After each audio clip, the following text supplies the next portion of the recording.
semuanya, kembali lagi di program Berkat, belajar kebenaran Tuhan, baik dalam Kristus. Saya Heri Chin, dan hari ini kita akan kembali bersama dengan Ibu Manarina Pranata untuk membahas kelanjutan dari episode sebelumnya. Yang lalu Bu, kita sudah bahas tentang pendidikan karakter. Nah, hari ini kita akan membuka pembahasan yang lebih luas, yaitu tantangan global yang juga mempengaruhi dunia pendidikan Kristen. Misalnya Bu, isu LGBT, rasisme, juga berbagai perubahan nilai yang makin menantang. Nah, pertanyaan pertama Bu, kita hidup di dunia yang terus berubah. Isu seperti LGBT+, rasisme, itu semakin sering muncul Bu, baik di media sosial, film, bahkan dalam kurikulum pendidikan di luar negeri. Nah, bagaimana seharusnya pendidikan Kristen itu menjawab isu ini? Nah, khususnya bagaimana pendidikan Kristus itu membimbing siswa untuk tetap setia pada kebenaran. Ya, ini pertanyaan yang sangat serius ya. Iya.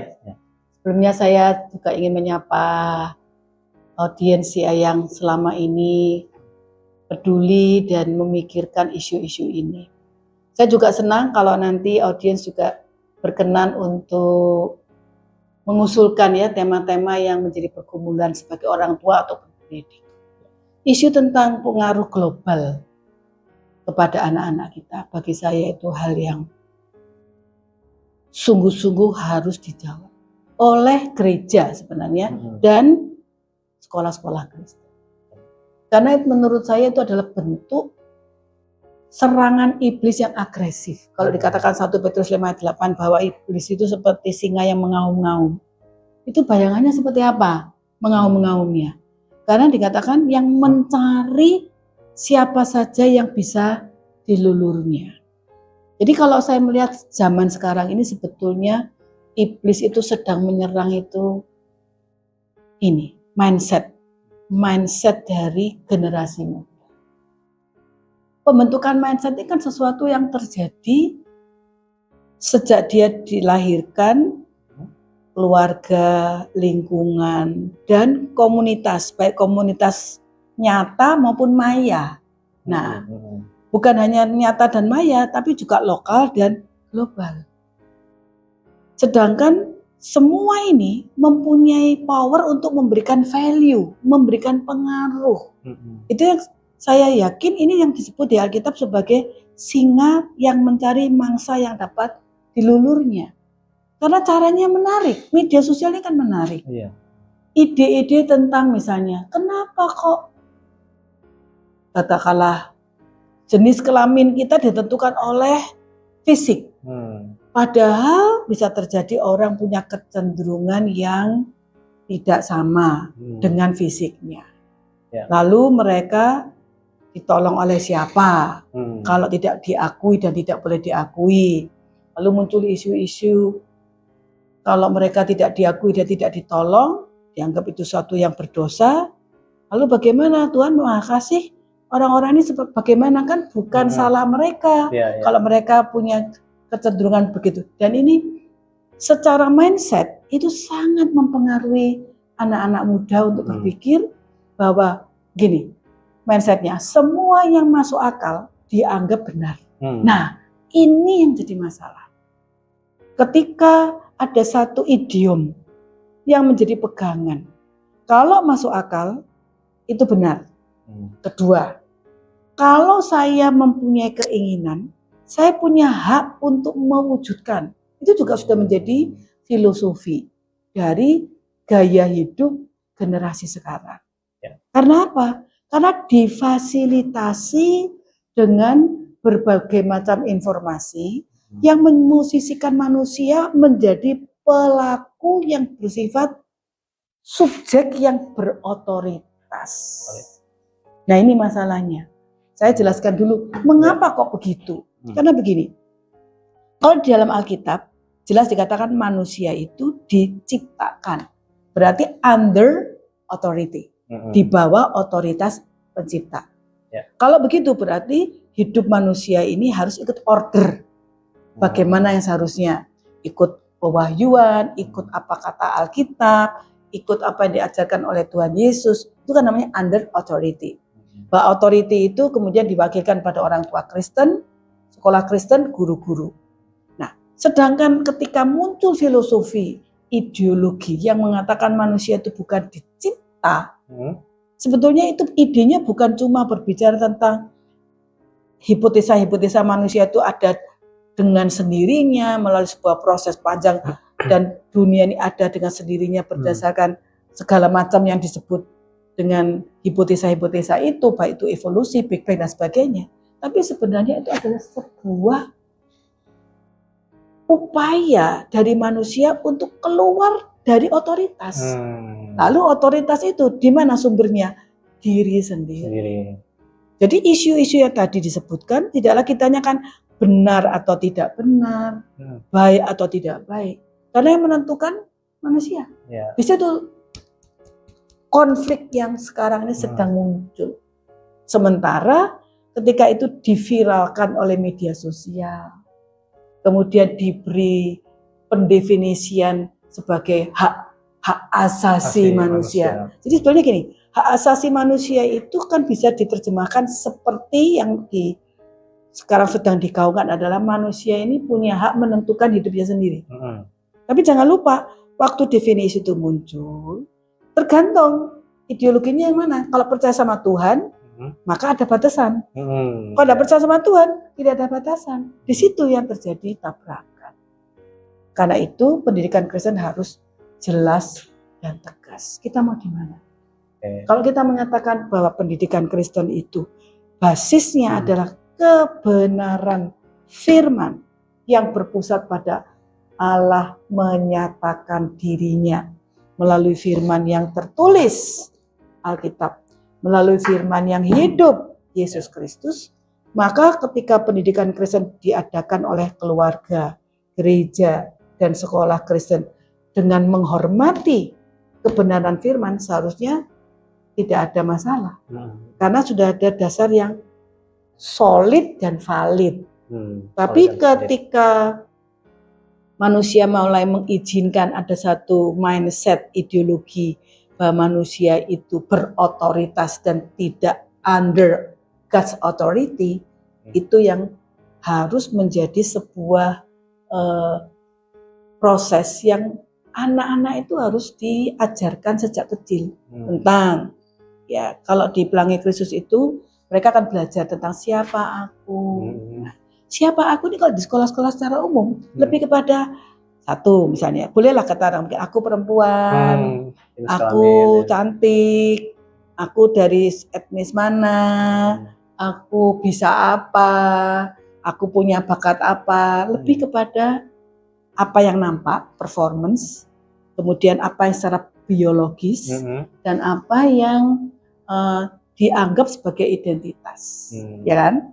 Sehingga itu akhirnya membentuk sebuah konsep. Aku adalah yaitu, misalnya aku adalah tentang diriku. Padahal kalau di Alkitab identitas itu tidak pernah berpusat pada diri sendiri. Identitas berpusat pada pencipta. Pencipta memberi kamu makna apa, itu identitasmu. Kamu adalah gambar dan rupa Allah. Ya fokus di situ. Kamu adalah ciptaan yang berharga. Tuhan punya rencana untuk hidupmu. Jadi kamu siapa? Kamu adalah yang diberi kehormatan menjalankan God's mission. Identitasnya jadi beda dong. Nah, inilah yang menjadi kurikulum di Pelangi Kristus. Menolong mereka untuk memahami identitas berdasarkan relasi dengan Tuhan Pencipta. Diajarkan tentang meaning, tujuan hidup berdasarkan rencana Allah.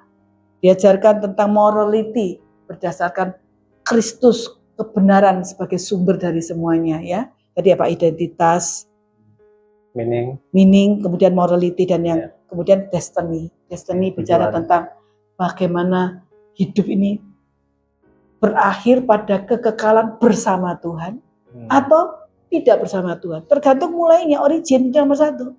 Kalau mempercayai bahwa Tuhan memulai segala sesuatu, berarti nanti hidup kekal. Tapi kalau tidak mempercayai Tuhan, ya berarti nanti maut kekal. Nah, inilah hal-hal yang kita belajarkan untuk anak-anak. Gimana caranya? Pasti bukan dengan cara seperti penjelasan begini. Ini kan saya kalau mengajarkan ini untuk anak-anak kelas 11 dan kelas 12. Tapi mereka belajar misalnya dari cerita-cerita Alkitab. misalnya gini, kita cerita tentang Daud gitu. Daud itu biasanya kan mereka belajar tentang Daud melawan Goliat. Terus kalau identitas yang dalam tanda petik yang kurang benar itu akan mengatakan Daud tuh hebat ya. Daud itu berani ya.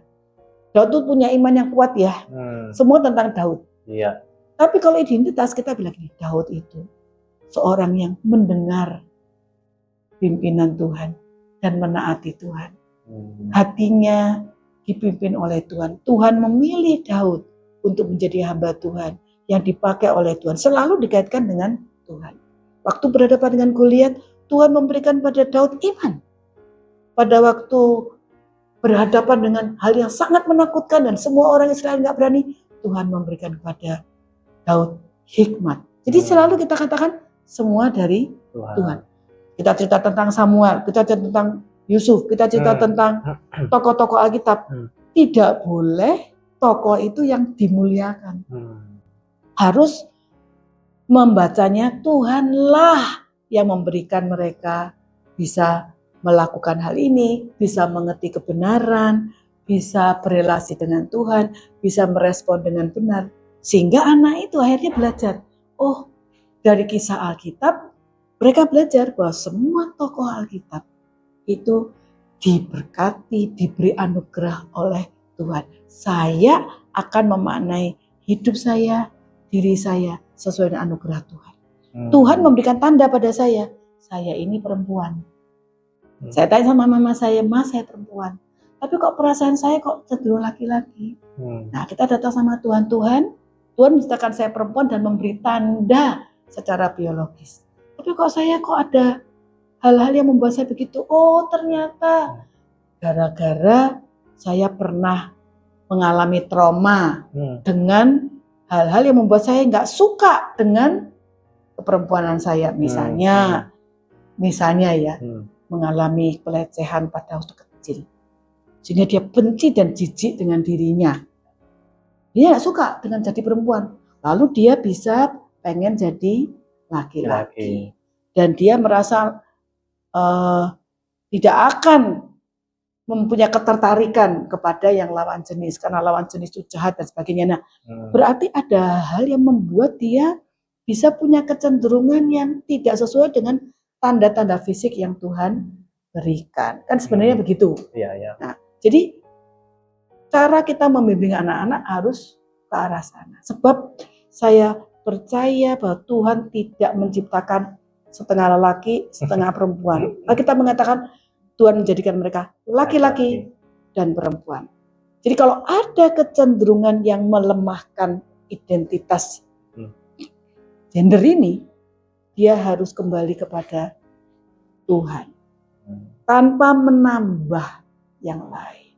Karena kalau seperti misalnya tadi diisukan gerakan LGBT, itu kan sebuah solusi untuk menjawab, tapi bukan berdasarkan Alkitab, ya kan? Tapi mengenai solusi itu, maksudnya memikirkan itu sebenarnya baik.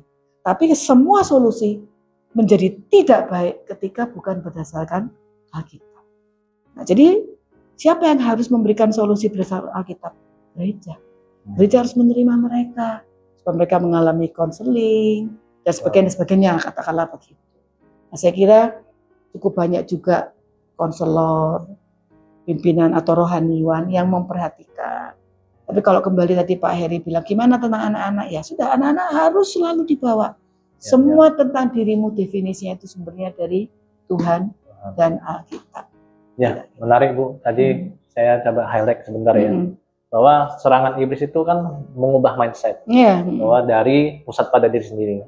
Tapi ketika Bu Mada bilang bahwa kita harus mengajarkan anak-anak, mindset itu kembali kepada Tuhan. Maksudnya semua itu mikir belajar Alkitab, belajar toko PL pun, semua toko PL penyanyi lama tetap harus melihat di balik itu Tuhan sebagai senternya. Ya, terima kasih Bu, itu luar biasa. Nah, pertanyaan kedua Bu, berikutnya.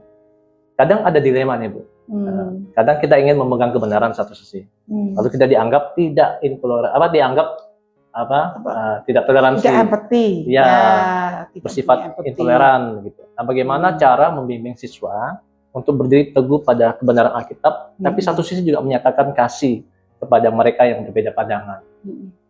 Jadi memang begini ya, kecenderungan orang itu kan diterima. Hmm.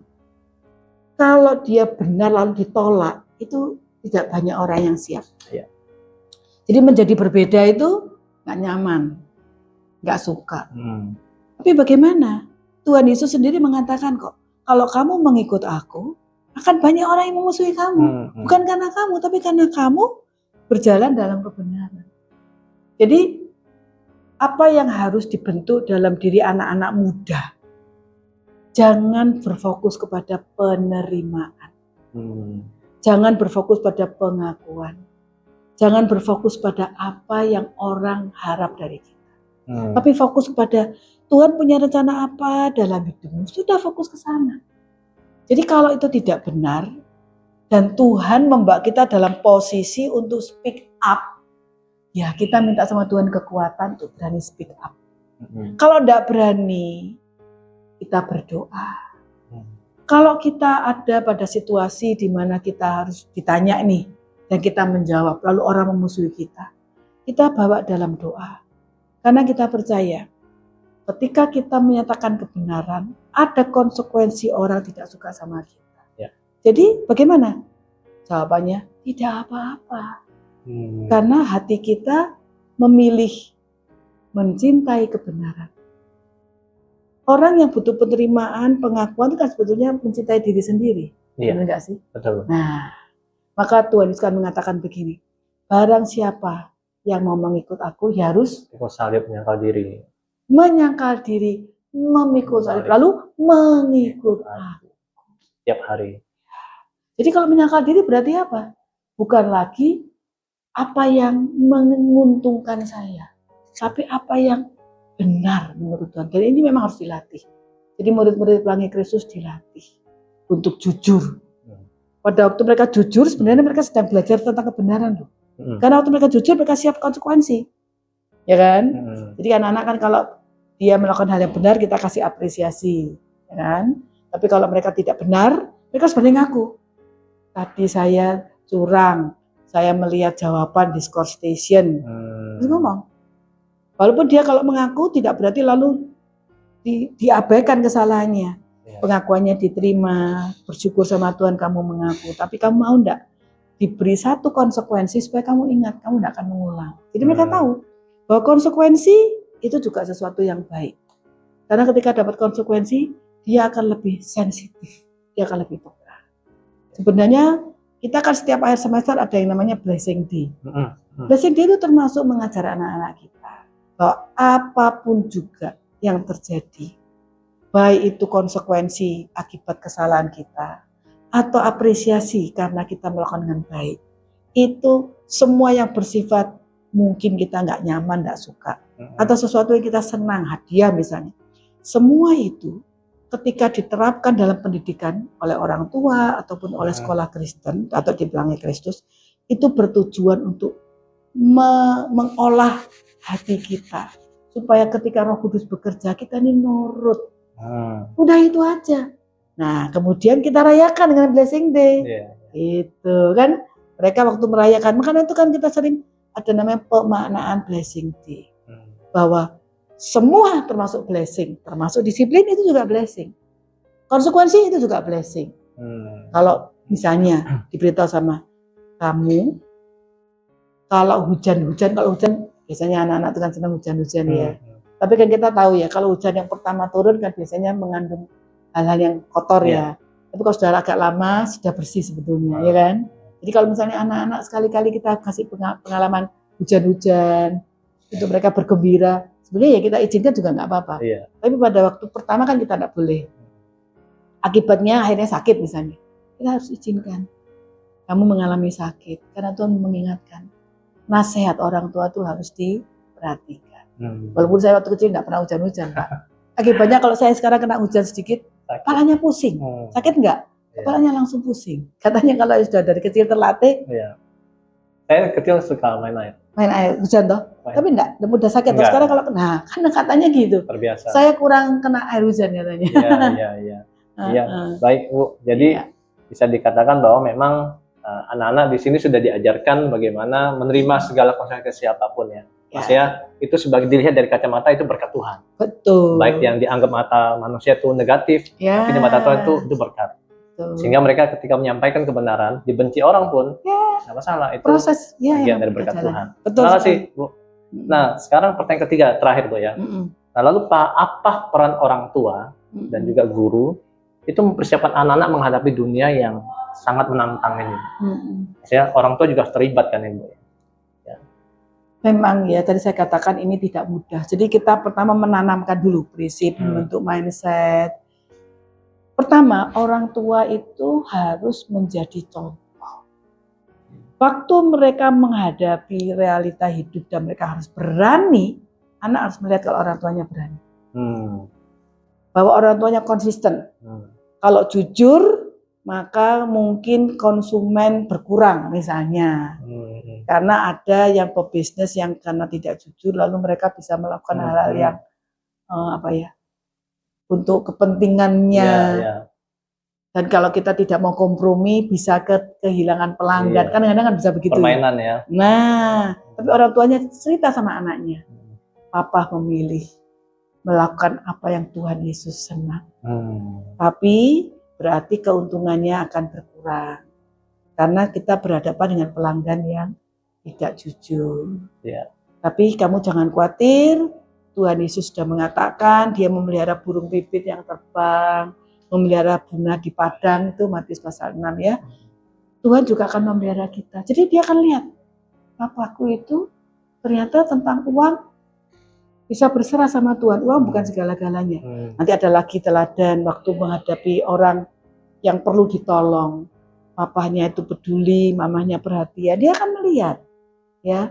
Ternyata ketika kita berbuat kebaikan pada orang itu meskipun tidak terima apa-apa, tapi papanya kok sukacita ya. Nah, lagi misalnya pada waktu harus menegur mungkin pegawai yang tidak jujur, ya lalu cerita, Papa hari ini menegur, pegawainya marah, melawan, tapi Papa terus berdoa dan Tuhan tolong. Jadi cerita-cerita untuk anak ini menurut saya penting, sharing, sehingga anak bisa tahu hidup itu realistis dan firman Tuhan itu juga realistis.